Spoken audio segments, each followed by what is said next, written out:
one, the presence of very, very powerful massive computers already has had a major impact.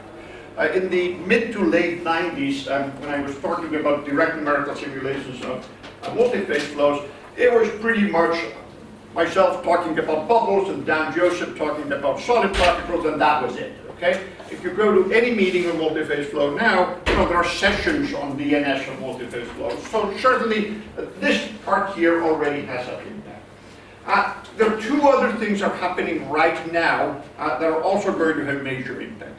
There's a massive change taking place in the way we think about computations. For decades, we wanted to develop better, more accurate, faster, more robust numerical methods. By now, our methods are, for the most part, pretty good, and this shift is more or less, or rapidly going to what do we do with the data. We can produce so much data now that it really is exceeding sort of our ability to think about it. And this is happening not just for computations, but for experiment as well, where it's possible now to get full field data that we just couldn't imagine before. Okay? And this is leading to a lot of changes. If you look at journals like Journal of Computational Physics, there is basically a large number of, increasingly the papers there that you see there are, what do we do with data, how do we quantify uncertainty, how do we extract information rather than just another method to do the linear Schrödinger equation. And secondly, or thirdly actually here, is that as we get to more and more complicated problems, as we have done the simple problems, and we move to the more complex problems, new ideas about how we do multi-scales are emerging. In the past, when we were doing just single two-fluid problems, you know, you just did an AMR, adaptive mesh refinement. You put all your grade points there, and you could do it. Okay. Right now, it's clear that we have lots of other opportunities to do it, and I'll tell you just about sort of one approach, but there are many others emerging. So these three are really leading to, really forcing us to rethink how we do modeling of multiphase flows. Okay, this is really, you know, in academics, of course, my industry colleagues will not appreciate this, but in academics, you know, we actually don't like to solve problems. We just want to work on them. Okay, indeed, when you solve them, it's like my graduate students when their code works. You know, that's always a little bit of a crisis because then the question is, what do I do next? In any case, here we go. So we're fortunate enough that for a large range of multiphase flow problems, most certainly not all, but for a large range of multiphase flow problems, we're a little bit in a similar situation as people who do turbulence in single phase flows. That is, we know the equations, and we believe that the equations apply to our systems. Okay? In those cases, we simply need to solve those equations. Okay? In homogeneous turbulent flow, of course, this has been known for a long time. We believe that Navier-Stokes equations apply to air and water and whatnot. For clean multiphase flow systems, that's pretty much true, but as we move to more complex systems, that becomes less and less true. So I put down here the definition, or the definition that I use for direct numerical simulations. You can define it in any way you want. But basically, when I say DNS, I'm talking about fully resolved and verified simulations. What do I mean? Basically, my numerical solution is accurate. I believe that it reproduces a correct solution to the equations. Verified means that I believe that verified means that, you know, I believe it's accurate, and validated means that I believe the equations that they apply to the system. Okay? And of course, when I talk about direct numerical simulations, I mean simulations that, of non-trivial scale interactions. So simulations of around flow over one bubble. People of my generation wouldn't usually call that direct numerical simulation. It may be a fully resolved simulation, but of course, you know, you can call this anything you want. The reason I put the definition down there is because increasingly, as we go to more and more complex systems, this is a standard that is difficult to hold up. Okay? In many complicated systems where we have topology changes, for example, maintaining fully resolved simulations is almost impossible. Okay, and then the question is, what are we simulating, what is correct and what is not? And of course, as we go to more and more complex systems, it doesn't have to be more complicated than contaminated bubbles. It becomes difficult to know if the equations that we are simulating are exactly the right simulations. Okay? And I should say that as we move to more complex systems, experimental validation becomes increasingly important. Okay? Sometimes when I talk with experimentalists, particularly very young people, they say, well, my data will help you validate it or help you establish that your code is correct. You know, I don't need that, okay? I have lots of ways to establish that my code is correct, you know, from simple things like grid resolution to more sophisticated things like the method of manufactured solution, okay?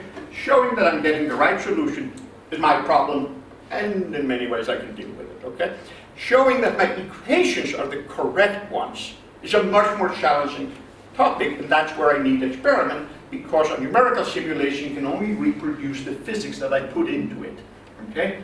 I cannot discover new physics through computations because I'm simply solving an equation that was supposed to model the system. Anyway, this is sort of the standard situation. I had well-defined immiscible systems. I had the properties and so on. I had the phase boundaries and they evolved, and those can model different variety of different systems. Okay, I'm not going to talk about how we solve this. There are now many, many methods to solve the equations accurately. Some are better than others. When people ask me which method is best, just to sort of take the discussion off the table, I say, of course, mine. Okay? But the reality is that there are lots of methods where you can get solutions, very accurate solutions, by now to the equations, and this has been described in books and articles and so on. What we do, just for completeness, is that we have a hybrid Eulerian Lagrangian method where we solve the governing continuum equation on a fixed mesh, and then we track the interface using a Lagrangian mesh just to keep it sharp. Okay? But there are other ways to do it. Okay, and there I should say that there's been, between the different communities, sort of that try to do is there's been a lot of interactions between people who do volume of fluid front-running level sets and so on, and there have been various numerical issues that have been gradually been overcome as we have become more and more familiar with how to do this. Okay? It's a surprisingly difficult problem if you do what is called a one-field solution formulation, that is, you solve the equations just on a one-fixed grid. The Navier-Stokes equations are essentially unchanged from what they would be for single-phase flows, except you get this singular interface term, and of course material properties such as density and viscosity jump across the interface. I'm going to assume incompressible flows, I'm going to assume constant viscosity and density and other properties of these fluids, but this is not necessary. Okay, you can and people have, and we have overcome this in many cases. The surprisingly complicated thing is actually this equation. That is, you have to mark or index the various fluids, and you have to advect the index, and this is essentially just a Heaviside function. And this linear advection equation is actually the one that causes a lot of problems, and that is why there are very different methods, levels of front-running volume of fluid, and so to capture the interface. So, you know, surprisingly complex problem to solve this simple equation. Anyway, this has been a problem that people have been interested in for a long time. Indeed, with some accuracy, I can claim that simulations of multi-fluid flows is what drove the development of computational fluid mechanics. If anybody invented CFD, it is of course Frank Harlow at Los Alamos. He introduced the marker and cell method to simulate exactly those kinds of problems. But even way back in DC, before computers, people like Gary Birkhoff and so on were trying to simulate these problems with the techniques that were available at the time. Now, in the beginning, only real computers were at the national laboratories. When I visited Los Alamos for the first time, they said we had Cray A, Cray B, and Cray C. But gradually, the rest of us got access to these computers, and that led really in the beginning of the 90s to sort of a review or a revamping of simulations of multi-phase flow, very heavily based on methods that were originally introduced by Harlow and company. Okay, let's see, I probably had to speed up a little bit, but anyway, we can do a lot of stuff now. Okay, there's boiling, drag reduction, turbulent flow, solidification, cavitation, and so on and so forth. I'll talk a little bit about some of those. So we can routinely do these kinds of problems now. And what I'm going to talk about in this talk is I'm going to show you a First of all, just a very brief review over how we can use DNS to understand simple bubbly flows. We have heard a lot of examples already. I'll give you one more. And I'm going to give you an example of some of these sort of directions that I think we are headed in, where we use advanced methods to deal with massive amount of data that these simulations produce. I'm going to talk a little bit about multi-stage strategies for a large range of scales. And if I have time, I'm going to say a few things about educational issues. First of all, I am a university professor. Second, I served for about a decade and a half as the editor-in-chief for Journal of Computational Physics. So this is how people learn and what they write and so on is of some concern to me. Now, there are many, many things that I'm not going to talk about at all. But, you know, since I like talking in general, I'm happy to talk about that any other time. Okay, so let me first talk about bubbly flows in vertical channels. This is done with my long-term collaborator, J.K. Liu, as well as Sally Beery, who was a postdoc with us for a little while. I'm mostly using, well, bubbly flows in vertical channels are very relevant to us. This is a simple model of the flow in a fuel bundle, but it also just serves as a vehicle to introduce some of the ideas that I want to talk about. Okay, so here is bubbly flows in vertical channel. We use a channel here bounded by two walls. So either upflow or a downflow. Gravity works down, and we are interested in bubbles that deform freely. This movie there, let me see if I can run that again. Okay, this is a relatively small channel with deformable bubbles and turbulent channel flow. This was actually a movie made a long time ago for the opening of the consortium simulations of light water reactors, so that must be 6 years ago or so. This is the turbulent flow the vorticity is visualized using the lambda 2 method. I wanted to make a movie of this, but the DOE, Department of Energy people said that this looks too jellyfish-like, not scientific enough, so I just made one picture and we made a movie using the Okay. So the bottom line here is that we can generate this data routinely, and we do, okay? And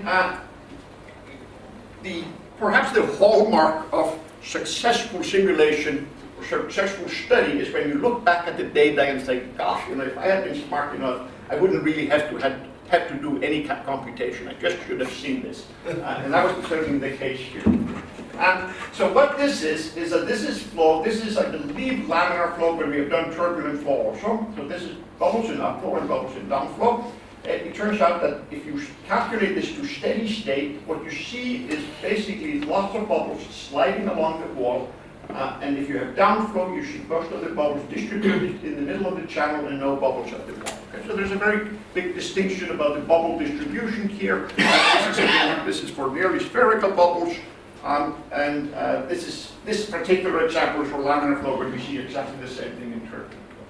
Now, what happens here, this is the long-term average white fraction. You see a very clear white fraction peak here for the upflow. You see a very clear wall layer for downflow. This is the velocity profile here. This is the bubble velocity, and the same thing here. So here the bubble lacking here, and the bubble in upflow the bubble rise faster. The red lines, which I'm not really going to go into detail for, I think, few years. Talking about this model was a standard of my talk, but I think I have talked enough about them, so I'm just going to give you a very, very short summary. So basically, you can derive an analytic formula for the void fraction distribution for both upflow and downflow. Okay?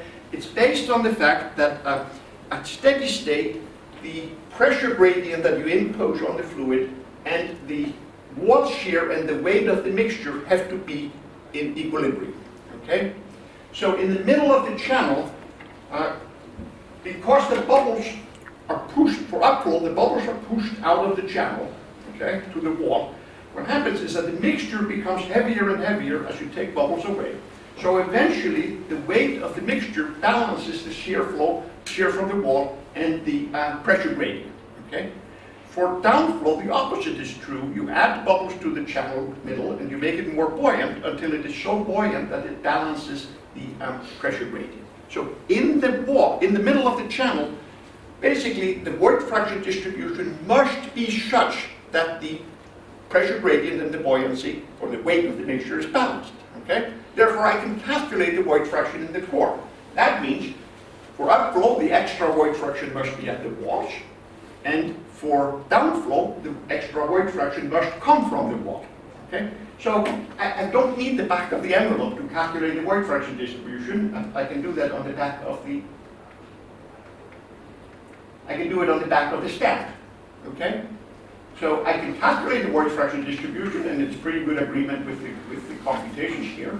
And as I like to do when I give a seminar with a little more details here, you know, after I have calculated the void fraction distribution, you know, this is like a late night commercial for random useless household goods. You know, wait, there is more. Okay, you know, we have extra container. You know, we can sell you 3 more. So for downflow, this is just a parallel flow. Okay, so I can and it's a single phase flow. So for laminar flow, it's just parallel flow. For turbulent flow, it's just a wall of the wall. Okay? So I can calculate the flow profile here, and then I just connect it with a line, and now I have the velocity also, right? Okay?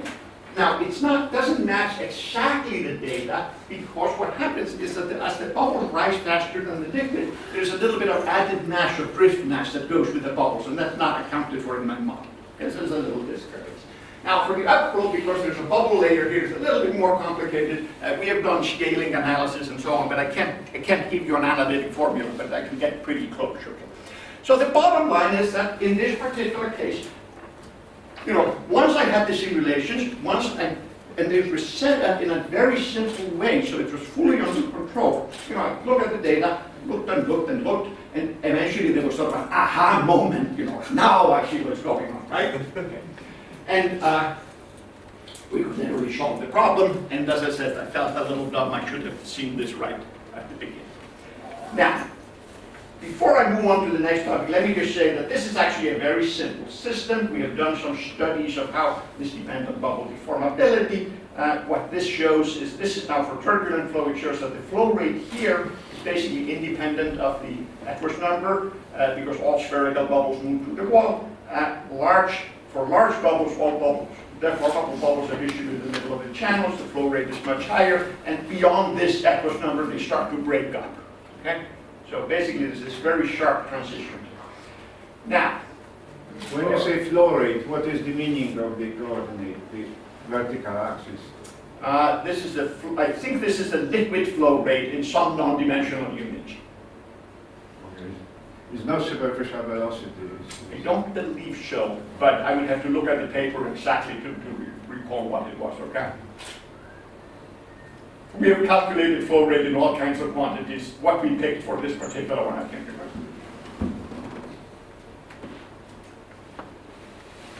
You know, Mike, as we get older, this gets harder to remember this. Okay, so obviously, you know, we can do other things. This year is a study from the effect of bubbles on heat transfer. This is basically shows that both deformable bubbles and spherical bubbles enhance the heat transfer significantly. We have also looked at the effect of surfactants. This is surfactant effect done several years ago with Metin Muradoglu, and this basically shows the distribution of bubbles near the wall. Now the important thing here is that clean bubbles, these are nearly spherical bubbles, go to the wall. Contaminated bubbles drift away from the wall. Indeed, what happens is that, you know, as bubbles become more deformable, basically the lift coefficient, as Tomiyama talked about at length, changes. Okay? So basically what happens is that the bubble stalls. You know, for spherical bubbles in a shear layer, it's rotated, but as it becomes deformable, the flow stalls and the lift is killed, just like, you know, in an airplane that stalls, okay?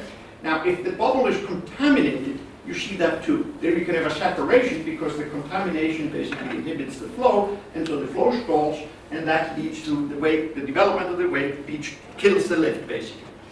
Now, we have not, this is a fairly sophisticated surfactant model, and we haven't really used that for study of a large number of bubbles, which tends to be what I'm interested in. But we have used a very simple surfactant model. This is an insoluble surfactant, so we just put some surfactant on the bubble, and it is redistributed as the bubble moves, but there's no absorption or desorption. And what it shows that for sufficiently strong surfactants is that it kills the lift and there is no longer any real wall layer here for the bubbles. Now, for less contaminated bubbles, you see some wall layer, but not as strong as for the clean one, and so on. Okay. Now, the motivation for this study was actually that my colleagues in the Castle project were having difficulty matching computational results, and we're not the only one who have done that. People in France also have gotten essentially the same results. We're difficulty matching those with experiments. Okay? And not only were the difficulty matching our results with experiment, but the experiment were inconsistent. Okay? And I believe this is the explanation. Basically, there's a contaminant there that changes the results in a very significant way. Okay? And this is sort of an example of, so, I can't get away from experiment even if I can solve the equations, because again, its key thing is to know what equations I'm solving. Now, I should say that I'm not showing you that as the bubbles become bigger, so that their effect of surface tension is smaller, so is the effect of contaminant. Okay, so for larger bubbles, and for example, these bubbles that Emilio has been looking at, I believe that surfactants are probably not as serious as they are for these very small bubbles. So as I say, so this is an example of a study where we can use bubbles to really explore the physics. What do I go to? 12:30 or 12? 10 more minutes or so? 15 minutes. Okay. We will shorten the million.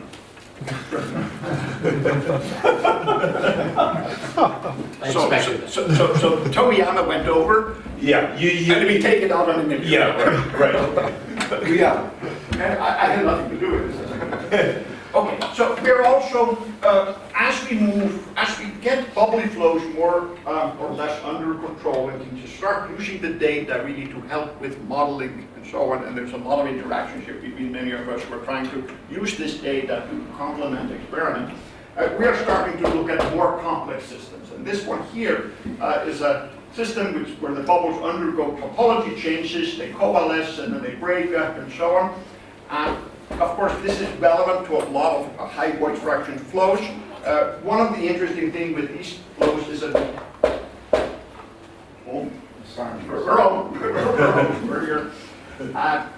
one of the interesting things with this is that we know so much less about just how to describe these flows. So one of the things we are doing is we're just looking at what are the best measures. This, for example, is a correlation length. You put some piece of something, sort of a yardstick, if you will, into the flow, and you look at whether both ends are in one void fraction and so on. And we have looked at microstructure and many other things. Here's an effort to look at some large-scale quantities, such as I divide the volume by the surface area to get a sort of shorter mean diameter. So we're just, I would almost say, fumbling around, trying to find what is the best way to describe these systems before we move on to try to how to model. Now, and this is actually an area that we're very actively pursuing right now, but I'm not going to spend too much time on this. So, the results that I've shown you now, particularly the results for the spherical bubbles, they really relied on us staring at the data, plotting everything inside versus everything inside, and then waiting for an aha moment. For many of us, for me certainly, these aha moment tends to be few and far between. Okay, I have to wait for a long time for an aha moment, and as the data that we are dealing with becomes bigger, that is likely to get worse. Okay, maybe other reasons that's likely to get worse for me, but this is going to be a problem. So again, there must be, with all the things that are going on, there must be a way to get some assistance from technology to help with that. So I'm going to show you a very simple example where we use machine learning to help us basically extract correlations.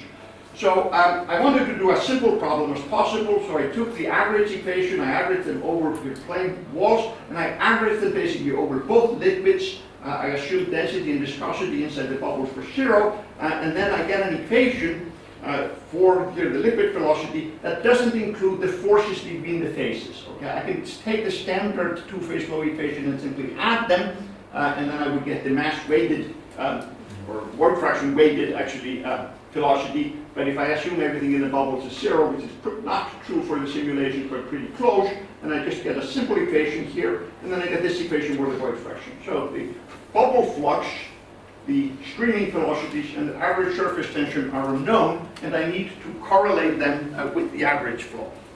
So if I do that, I can, from the direct numerical simulations, I know everything.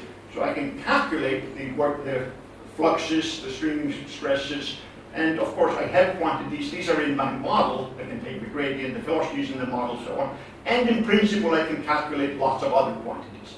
Now, for this example that I'm going to show you, I'm ignoring all of these quantities. I'm going to say a few words about that in a moment, okay? So basically, I have to find these functional relationships here, and what I do, I use a very simple neural network to do so. There are packages in MATLAB and programming language called R, where you can just do this, and you find the correlation, and the correlation is a subroutine. You know, it's a subroutine with lots and lots of numbers, and so you just take the subroutine and you transfer that to your code that solves the one-dimensional equation. So basically, I want to solve this equation. It's a one-dimensional equation. I find the relationship, these relationships here, I stick them in, and what I see is this one here. So I take a simple problem.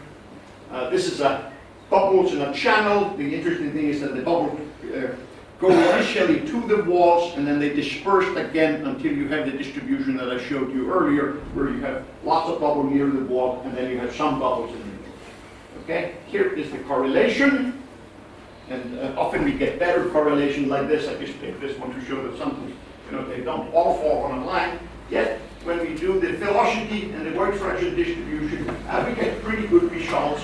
We don't pick up in these little bumps because they correspond to the individual bubbles, and those are not represented in the model, but overall the agreement is reasonably good. And we have a couple of papers on this for the details. Now, what are we doing now?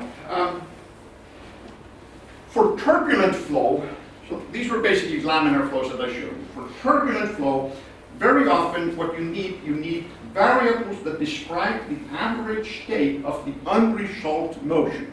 Okay? So like in turbulent, single-phase turbulence, you use K to give you the size of the sort of the magnitude of the turbulent fluctuations, and then you use epsilon to give you the scale. Okay? So small eddies dissipate a lot, large eddies dissipate very little, and you use epsilon to give you the scale. Okay? So K and epsilon give you the strength and the scale of the turbulent flow, and you need that if you want to get the turbulent viscosity. So what we're doing here is that we take basically any quantity we can think of, and these are not non-dimensional, or we haven't processed them in any way, so these are probably pretty poor choices.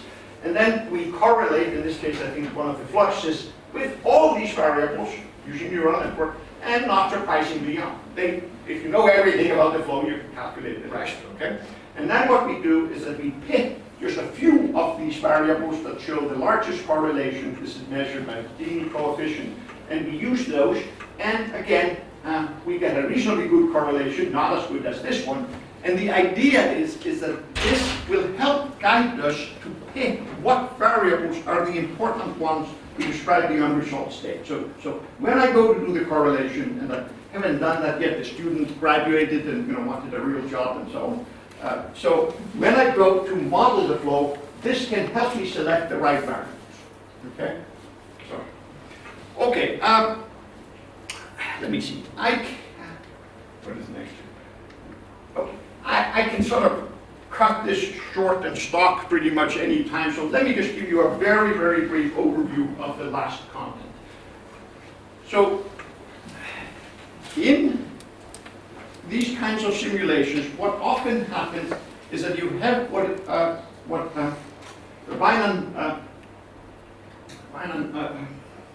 Rue used to call isolated effects. That is, everything is hunky-dory here, simulations or proceedings on a scale that are very reasonable given sort of by the initial condition, and then you have this extremely thin films and threads that break up into droplets and films and so on, that are much smaller than any other dominant scale in the flow. Now I can, so we are trying to take advantage of that. We have done so for both mass transfer, and again I'm going to go through this very briefly. We just use a boundary layer model to calculate the mass transfer.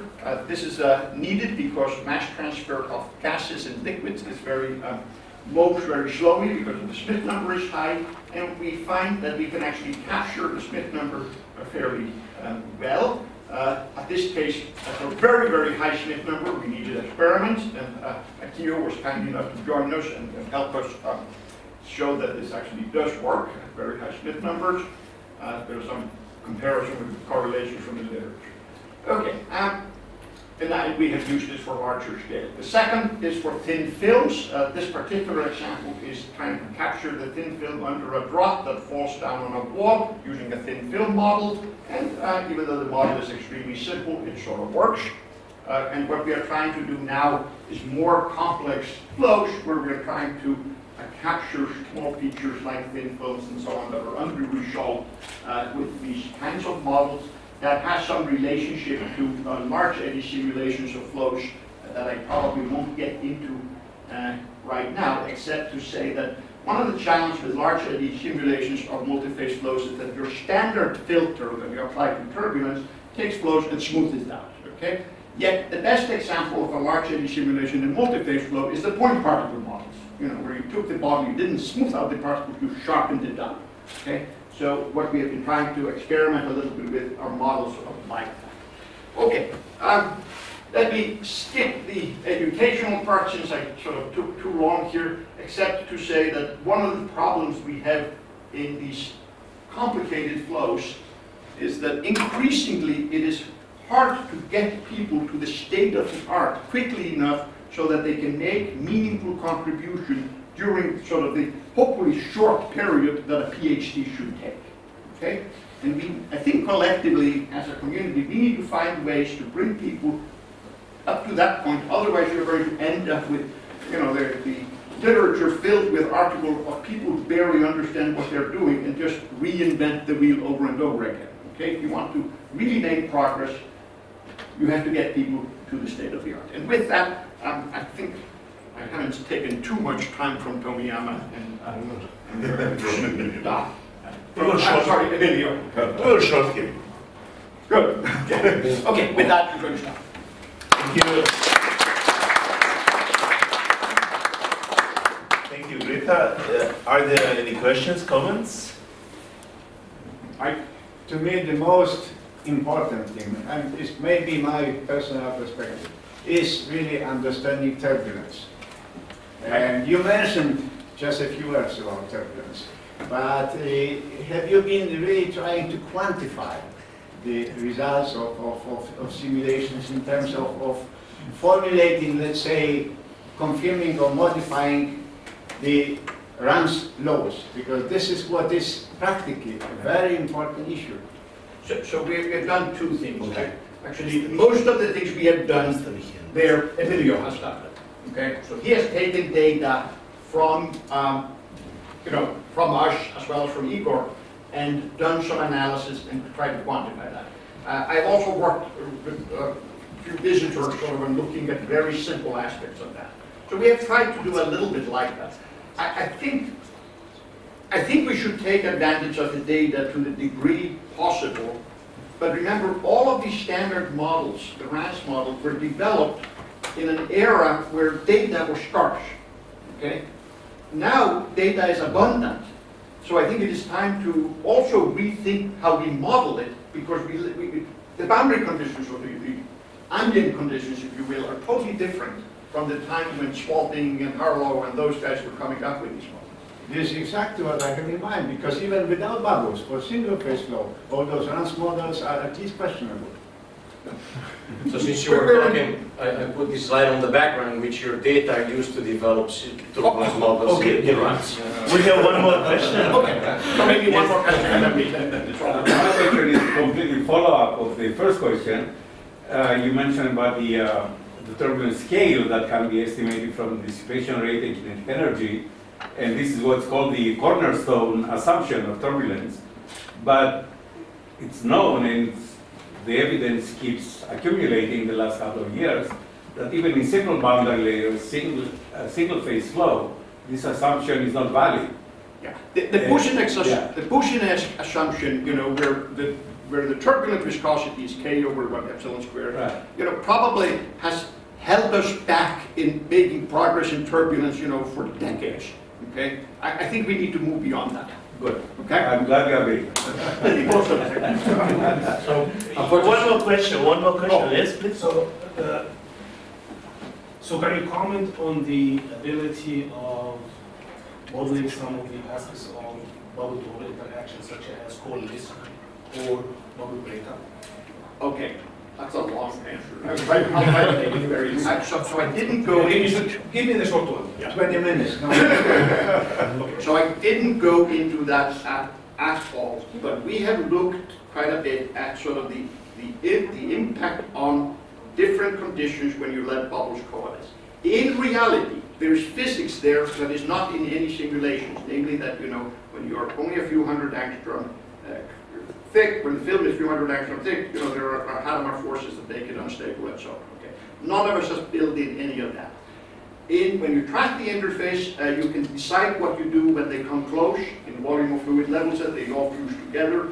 There are while I can certainly generate a lot of problems where it's absolutely critical what I do when interfaces come together, and indeed I can generate solutions that don't converge under grid refinement. Okay? There are also indications that for a large number of problems,